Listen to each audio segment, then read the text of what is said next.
അധികൃതർ കനിഞ്ഞില്ലെങ്കിലും റോഡ് സഞ്ചാരയോഗ്യമാക്കണമെന്ന് നാട്ടുകാർ തീരുമാനിച്ചു.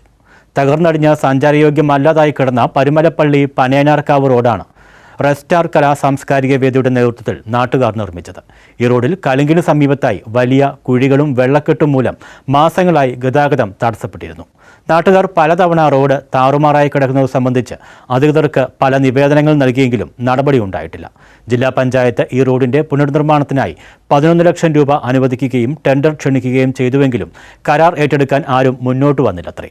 കടപ്ര പഞ്ചായത്തും റോഡിന്റെ അറ്റകുറ്റപ്പണികൾ നടത്തുമെന്ന് പ്രഖ്യാപിച്ചിരുന്നെങ്കിലും പണി നടന്നില്ല.